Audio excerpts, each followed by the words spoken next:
जय Hind and hello guys, स्वागत है आपका आपके अपने YouTube चैनल ज्ञानदेह होस्ट में। और इस वीडियो में मैं आपको बताने वाला हूं BSSC inter level vacancy 2025 apply online process के बारे में कि कैसे आपको ये जो भर्ती निकली है 23,000 प्लस पोस्ट पर इसका फॉर्म फिल करना है। इस वीडियो के अंदर आपको कंप्लीट जानकारी दी जाएगी रजिस्ट्रेशन से लेकर प्रिंट तक, तो आपको वीडियो को पूरा देखना है। और अगर फिर भी आपके मन में कोई सवाल कोई डाउट रह जाए तो आप कमेंट के माध्यम से पूछ लेना।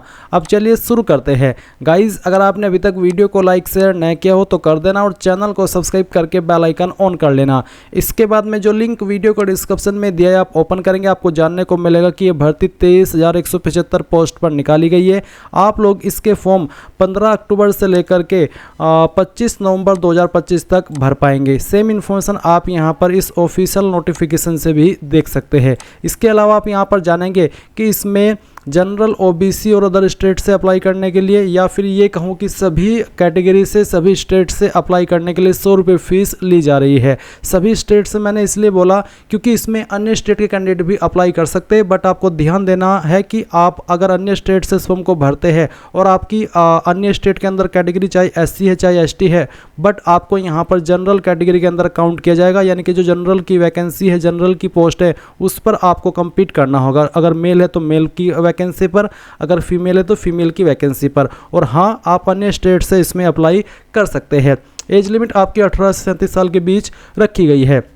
फिर इसमें आप जानेंगे कि 12वीं पास कैंडिडेट अप्लाई कर सकते हैं। और गाइज, ये जो आपका ऑफिशियल नोटिफिकेशन है इसमें आप देख सकते हैं कि कौन सी पोस्ट के लिए कितनी वैकेंसी किस कैटेगरी के अंदर निकाली है और उस पर अप्लाई करने के लिए क्या क्वालिफिकेशन चाहिए। इसमें वैसे तो 12वीं पास की योग्यता चाहिए, कुछ पर तकनीकी क्वालिफिकेशन में आपसे कंप्यूटर पर हिंदी में वर्ड प्रोसेसिंग या फिर टंकन की जो क्वालिफिकेशन है वो आपसे मांगी है। तो आप एक बार इस नोटिफिकेशन को भी चेक कर लेना।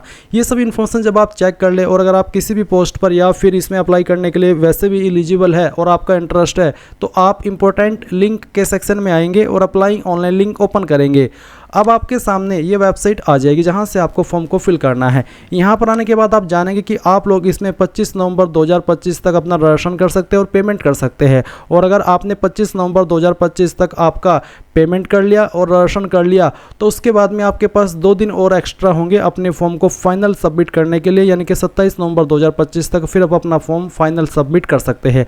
ये सब इन्फॉर्मेशन यहाँ से अभी आपको डबल चेक करने के बाद में क्या करना है, आप क्लिक हियर फॉर रजिस्ट्रेशन इसके ऊपर क्लिक करेंगे।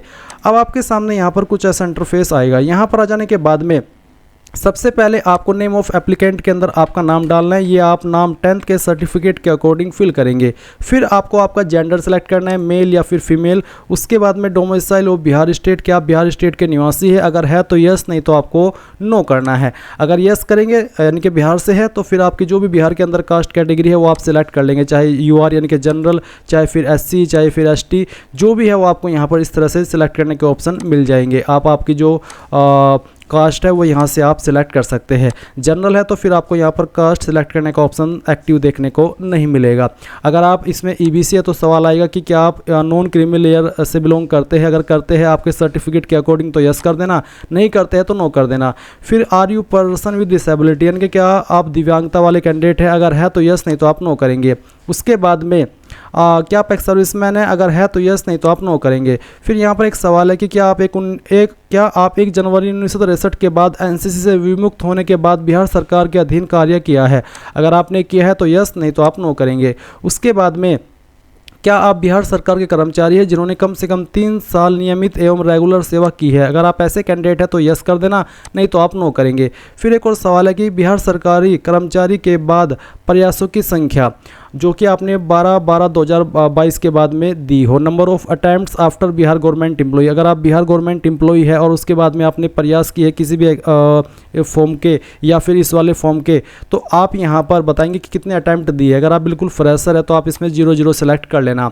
अब आप आपका मोबाइल नंबर डालेंगे जो कि आप रजिस्टर करना चाहते हैं, उस नंबर को दोबारा डाल करके वेरीफाई कर देंगे। फिर आप आपका ईमेल ID डालेंगे और ईमेल ID को भी दोबारा डाल करके वेरीफाई करेंगे। इसके बाद जो आपकी डेट ऑफ बर्थ है वो आप यहाँ पर कैलेंडर के ऊपर क्लिक करके सिलेक्ट कर लेंगे।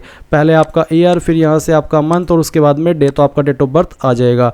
अब आप ये कैप्चा कोड डालेंगे और जो इन्फॉर्मेशन आपने अभी भरी है उन इन्फॉर्मेशन को आपको अच्छे से चेक करना है और फिर आप सेव एंड कंटिन्यू इसके ऊपर क्लिक करेंगे। अब गाइज आपने यहाँ पर जो भी जानकारी भरी है वो सभी आपके सामने प्रीव्यू के रूप में है। प्रीव्यू यानी कि आप यहाँ पर एक बार फिर से इन सभी जानकारी को चेक कर सकते हैं। अगर आपको लगता है कि कहीं पर कोई जानकारी गलत है, कोई स्पेलिंग मिस्टेक है, तो आप एडिट के ऊपर क्लिक करके उसको एडिट करें। नहीं तो आप यहाँ पर पूरी तरीके से श्योर होने के बाद में कंफर्म एंड नेक्स्ट इसके ऊपर क्लिक करके यहाँ से ओके कर दे।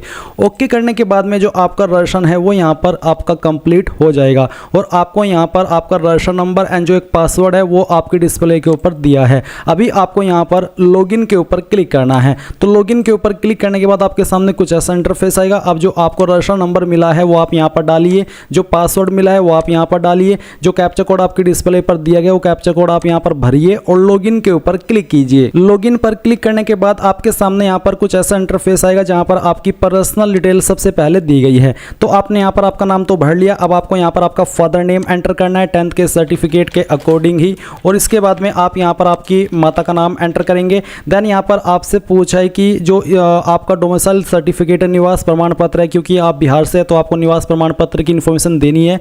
तो ये जो आपका स्थायी प्रमाण पत्र है ये कब जारी हुआ है वो डेट आप यहाँ पर सेलेक्ट कर लीजिए। इसके बाद issue number of domicile certificate यानी कि निवास प्रमाण पत्र की संख्या आपको यहाँ पर डालनी है, जो कि आपको आपके सर्टिफिकेट के ऊपर मिल जाएगी। फिर अगला सवाल यहाँ पर आता है कि स्थायी निवास प्रमाण पत्र जारी करने वाला प्राधिकार, तो किसके द्वारा आपका सर्टिफिकेट जारी हुआ है, सीओ, आरओ, एसडीओ, डीएम या फिर अदर। तो इनमें से जिस भी अधिकारी ने आपका सर्टिफिकेट जारी किया है पोस्ट, तो आप उस पोस्ट को यहाँ पर सेलेक्ट कर लेंगे। अगर आपका पोस्ट इसमें नहीं है तो अदर के ऊपर क्लिक कर दीजिएगा। अगर इन्हीं में है तो आप यहाँ पर उसकी पोस्ट सेलेक्ट कर लीजिएगा। इसके बाद यहाँ पर आती है आपकी कैटेगरी, तो जो भी कैटेगरी है वो आपके सामने यहाँ पर आपकी दी गई है। इसके बाद में आपको कैटेगरी सर्टिफिकेट की जानकारी भी देनी है। तो यहाँ पर ईबीसी, बीसी, एनसीएलसी सर्टिफिकेट नंबर या फिर SC ST caste certificate number आपको देना है। इसके बाद में कब आपका ये सर्टिफिकेट जारी हुआ है वो डेट आप यहाँ पर सेलेक्ट कर लेंगे। फिर आपका सर्टिफिकेट किस पोस्ट के अधिकारी द्वारा जारी हुआ है वो आपको सेलेक्ट कर लेना है। एंड देन यहाँ पर आप नीचे आएंगे, आपकी इन्फॉर्मेशन आपको चेक करनी है बाकी की। फिर सवाल पूछा कि क्या आप स्वतंत्रता सेनानी के आश्रित है, अगर आप है तो यस, नहीं तो आपको नो करना है। इसके बाद सवाल है नेशनलिटी, तो आप इसमें इंडियन सेलेक्ट कर लीजिए। फिर do you have Aadhaar card, अगर आपके पास है तो आप यस करेंगे। यस करने के बाद में आपको आपका आधार कार्ड नंबर देना है। आईडी प्रूफ में आप यहाँ पर कोई एक आईडी सेलेक्ट कर लीजिए, जो भी आईडी आपने सेलेक्ट किया उसका नंबर आप यहाँ पर डाल दीजिए। Identification mark of the candidate, आपकी बॉडी के ऊपर वो निशान जिससे आपके शरीर की पहचान होती है, और ये मार्क आपसे इसलिए लिया जाता है ताकि आप अपनी जगह पर किसी कैंडिडेट से एग्जाम न दिलवा दें। अगर आप ऐसा करते तो फिर ये जो मार्क आप यहाँ पर दे रहे हैं उस मार्क की पहचान की जाती है। इसके बाद यहाँ पर सवाल आता है कि क्या आपको कभी किसी प्रतियोगी परीक्षा जैसे कि यूपीएससी या फिर बोर्ड राज्य आयोग द्वारा ब्लैकलिस्ट किया गया है, डिग्रेड किया गया है, अगर हाँ तो यस, नहीं तो आपको नो करना है। फिर आप यहाँ पर आएंगे और आप देखेंगे कोरेस्पोंडेंस एड्रेस यानी कि प्रेजेंट एड्रेस, तो आपका जो भी एड्रेस है वो आप यहाँ पर लिखेंगे। विलेज, मोहल्ला जो भी है वो आप यहाँ पर डालेंगे। नज़दीकी पुलिस स्टेशन कौन सा है उसका नाम आपको देना है। आपका नज़दीकी जो डाकघर है वो आप यहाँ पर लिखेंगे। स्टेट आपकी कौन सी है वो आपको यहाँ पर सिलेक्ट कर लेनी है। ये फिर आप इसके बाद आपकी जो डिस्ट्रिक्ट है वो आपको यहाँ पर सिलेक्ट कर लेनी है। एंड देन जो आपका पिन कोड है वो भी डाल देना है। इस तरफ है परमानेंट एड्रेस और नीचे सेम एज कोरेस्पोंडेंस एड्रेस, यानी कि अगर आपका प्रेजेंट एड्रेस और परमानेंट एड्रेस एक ही है, अलग अलग नहीं है, तो आप यहाँ पर टिक कर दीजिए। अगर अलग अलग है तो अनटिक करके अलग से अपना परमानेंट एड्रेस भर दीजिएगा। फिर आप सबमिट के ऊपर क्लिक कीजिएगा। अब गाइज यहाँ पर आपके सामने जो जानकारी आपने भरी वो आ जाएगी। अब आपको पेमेंट प्रोसेस पर आना है, तो आप सभी जानकारी चेक करते हुए नीचे आएंगे और यहाँ पर प्रोसीड फॉर पेमेंट इसके ऊपर क्लिक करेंगे। इस पर क्लिक करने के बाद में यहाँ पर आपको फिर से सब जानकारी चेक करनी है और आपको सेलेक्ट करना है कि आप किस माध्यम से फीस को जमा करना चाहते हैं, ICICI बैंक या फिर SBI। तो जो कोई भी एक मोड यहाँ पर सेलेक्ट कर लीजिए and then proceed online app payment इसके ऊपर क्लिक करके यहाँ से ओके कीजिए। ओके करने के बाद में आपको पेमेंट के पेज पर यहाँ पर ट्रांसफ़र कर दिया है। आप अपनी एप्लीकेशन फ़ीस इनमें से जिस भी माध्यम से जमा करना चाहे कर सकते हैं, तो कोई भी एक माध्यम आप सेलेक्ट कर लीजिए एंड देन जो आपकी एप्लीकेशन फ़ीस है वो जमा कीजिए। मैं फ़ीस जमा करने के आपको आगे का प्रोसेस दिखाता हूँ। तो गाइज यहाँ पर हमने पेमेंट कर दिया है, आप देख सकते हैं your online payment successfully proceed. अब आपको यहाँ पर क्या करना है, आपको स्टेप 3 एजुकेशन डिटेल इसके ऊपर क्लिक करना है। इस पर क्लिक करने के बाद यहाँ पर क्वालिफिकेशन का सेक्शन आ चुका है। तो सबसे पहले आप 10th की इन्फॉर्मेशन देंगे। सब्जेक्ट का आपके सामने एक विकल्प है, तो आप इसमें ऑल जनरल सब्जेक्ट लिख देंगे, क्योंकि ये चीज़ मेनली इस वाले ऑप्शन पर एप्लीकेबल नहीं होती, ये 12th या फिर हायर क्वालिफिकेशन पर एप्लीकेबल होती है। तो आप यहाँ पर ऑल जनरल सब्जेक्ट लिख दीजिए। अगर कुछ अलग सब्जेक्ट है तो आप चाहे तो एक एक करके सब्जेक्ट भी यहाँ पर दे सकते हैं, उसमें भी कोई प्रॉब्लम नहीं होगी। फिर आपको बताना कि कहाँ से आपने किया। बेसिकली आपको आपका बोर्ड का नाम या फिर विश्वविद्यालय का नाम देना है। मैं आपको प्रेफर कर रहा हूँ कि आप यहाँ पर आपके बोर्ड का नाम दे दें। वैसे तो जैसे कि मैंने कहा कि आप यहाँ पर आपके विश्वविद्यालय संस्थान यानी कि कहाँ से किया उसका नाम भी दे सकते हैं। फिर आते हैं टोटल मार्क्स। तो टोटल मार्क्स कितने थे वो आप यहाँ पर डालिए, सभी सब्जेक्ट को मिला करके डालने। कितने नंबर आपको आए थे वो आप यहाँ पर डाल दीजिएगा, परसेंटेज कैलकुलेट कर ली जाएगी। फिर आपका सर्टिफिकेट नंबर या फिर जो मार्कशीट नंबर है वो आप यहाँ पर डालिए। इसके बाद में सर्टिफिकेट इश्यूइंग डेट, कब आपका सर्टिफिकेट इशू हुआ है वो डेट आप यहाँ पर सिलेक्ट कर लीजिएगा। आप यहाँ पर आइए और जो आपका डेट है पहले ईयर का वो सिलेक्ट कीजिए, फिर यहाँ से आपका जो मंथ है वो एंड देन फिर यहाँ से डे। देन गाइज आप यहाँ पर 12वीं की इन्फॉर्मेशन भरेंगे। तो आपने यहाँ पर 12वीं साइंस, कॉमर्स, आर्ट्स या फिर आपके पास 3 ईयर डिप्लोमा या फिर कोई अदर है, तो जो भी क्वालिफिकेशन है वही आप सिलेक्ट कर लेंगे। और फिर जैसे कि यहाँ पर आपने 12th साइंस सेलेक्ट कर लिया है, तो सब्जेक्ट में आप यहाँ पर बता सकते हैं PCM, PCB, आर्ट्स, कॉमर्स किससे आपने की है। और इसके बाद में यहाँ पर आपको आपके बोर्ड का नाम एंटर करना है या फिर आप आपके स्कूल कॉलेज का नाम भी दे सकते हैं। फिर आपको टोटल मार्क्स यहाँ पर एंटर करने हैं एंड देन कितने नंबर आपको आए थे वो आप यहाँ पर एंटर करेंगे, परसेंटेज कैलकुलेट कर ली जाएगी। आपका सर्टिफिकेट नंबर आप यहाँ पर डालेंगे एंड देन कब आपने ये जो क्वालिफिकेशन वो पास की है वो भी आप यहाँ पर सेम तरीके से सेलेक्ट कर लेंगे, पहले ईयर, इसके बाद में आपका मंथ और फिर यहाँ से डे। देन गाइज नीचे आती है टेक्निकल स्किल। तो यहाँ पर स्किल में अगर आपको हिंदी टाइपिंग आती है तो आप बताइए नेम ऑफ इंस्टीट्यूट, यानी कि कहाँ से आपने ये जो टाइपिंग है वो की है, उस इंस्टीट्यूट का नाम आपको यहाँ पर एंटर करना है। इसके बाद में सर्टिफिकेट नंबर क्या है वो आप यहाँ पर डाल देंगे। सर्टिफिकेट इश्यू डेट क्या है वो भी आपको यहाँ पर सिलेक्ट कर लेना है। ये सिलेक्ट करने के बाद में यहाँ पर नीचे आता है इंग्लिश टाइपिंग। अगर आपको इंग्लिश टाइपिंग भी आती है तो उसकी जानकारी भी ऐसे ही भर सकते हैं जैसे कि अभी आपने हिंदी टाइपिंग की भरी है। फिर आता है have you done any computer course. अगर आपने कोई कंप्यूटर कोर्स किया है तो आप यस करें, नहीं तो आपको नो करना है। नो करने पर आप यहाँ पर जानकारी नहीं भरेंगे। अगर आपने किया है तो यस कीजिए। फिर यहाँ पर कोर्स डिटेल में आपको इंस्टीट्यूट का नाम देना है जहाँ से आपने किया है।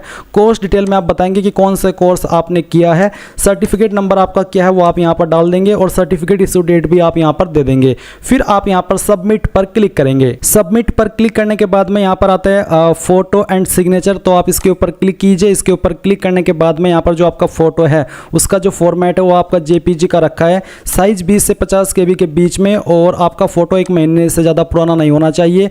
एंड पिक्सल की अगर बात करें तो 200 पिक्सल वाइड और 230 पिक्सल हाइट आपके फोटो की होनी चाहिए। तो आप यहाँ पर चूज फाइल के ऊपर क्लिक कीजिए। जहाँ पर भी आपका फोटो फाइल है इंस्ट्रक्शंस के अकॉर्डिंग वो आप सेलेक्ट कीजिए, यहाँ से ओपन कीजिए तो आपकी फाइल इस तरह से आ जाएगी। फिर आपको यहाँ पर बोला है कि upload English signature, file format JPG and size 10 से 20 KB। तो आपको इंग्लिश वाला सिग्नेचर यहाँ पर अपलोड करना है। चूज फाइल के ऊपर क्लिक कीजिएगा। जहाँ पर भी सिग्नेचर की फाइल है वो आपको यहाँ पर सेलेक्ट कर लेनी है एंड देन फिर आप यहाँ से इसको ओपन कर देंगे। ओपन करने के बाद में यहाँ पर आपको हिंदी वाला सिग्नेचर अपलोड करना है। तो इसका भी जो फाइल है और जो साइज है वो सेम रखा है, तो आप इसको भी सेलेक्ट कीजिएगा एंड देन फिर आप सबमिट के ऊपर क्लिक कीजिएगा। सबमिट पर क्लिक करने के बाद आप यहाँ पर देखेंगे फोटो एंड साइन भी अपलोड हो चुका है। अब आपको बोला है स्टेप 5 अपलोड लाइव फोटो। तो आप अपलोड लाइव फोटो इसके ऊपर क्लिक कीजिए। इसके ऊपर क्लिक करने के बाद में बोला है यूज योर कैमरा। तो आप यहाँ पर इसको अलाउ कर दीजिए और अलाउ करने के बाद में आप यहाँ पर जो आपका फोटो है वो ले पाएंगे। आप अपलोड लाइव फोटो के ऊपर एक बार फिर से क्लिक कीजिएगा और इसके ऊपर क्लिक करने के बाद में जो आपका लाइव फोटो है वो आपको यहाँ पर क्लिक करना है। आप यहाँ पर देख सकते हैं आपका फोटो इस तरह से आ जाएगा। तो आप यहाँ पर इसको टेक फोटो कर दीजिए। टेक फोटो करने के बाद में आपका फोटो यहाँ पर आ जाएगा और फिर आप इसको नीचे आइए डिक्लेरेशन के ऊपर टिक कीजिए। पहले इसमें कहाँ से आप इस फॉर्म को भर रहे हैं वो उस जगह का नाम आपको यहाँ पर एंटर करना है एंड देन ये जानकारी चेक करने के बाद में आप सबमिट के ऊपर क्लिक करके यहाँ से ओके कर दीजिए। ओके करने के बाद में आप देखेंगे आपका फोटो भी लाइव यहाँ पर जा चुका है। अब आप यहाँ पर स्टेप 6 एप्लीकेशन स्लिप, इसके ऊपर क्लिक कीजिए। इसके ऊपर क्लिक करने के बाद में यहाँ पर गाइज आपको बोला री अपलोड लाइव फोटो। अगर आप री अपलोड करना चाहते तो आप इसको कर सकते हैं, नहीं तो आप फाइनल सबमिट के ऊपर क्लिक कीजिएगा। फाइनल सबमिट पर क्लिक करने के बाद में आप प्रिंट पेमेंट स्लिप कर सकते हैं, प्रिंट एप्लीकेशन स्लिप कर सकते हैं और लॉग आउट भी कर सकते हैं। तो आप यहां पर प्रिंट एप्लीकेशन स्लिप के ऊपर क्लिक करके जो आपका एप्लीकेशन फॉर्म का प्रिंट है वो यहां पर सेव कर लीजिएगा। अगर आपके पास प्रिंटर अभी मौजूद नहीं है तो PDF के रूप में सेव कर लीजिएगा और बाद में प्रिंट करा लीजिएगा। और पेमेंट की स्लिप भी ले लीजिएगा ताकि आपको कहीं पर अगर काम की जरूरत पड़े कोई भी जानकारी के तो आपके पास वो हो। तो ये सब आप यहाँ पर इस तरह से अपनी जानकारी कंप्लीट कर पाएंगे।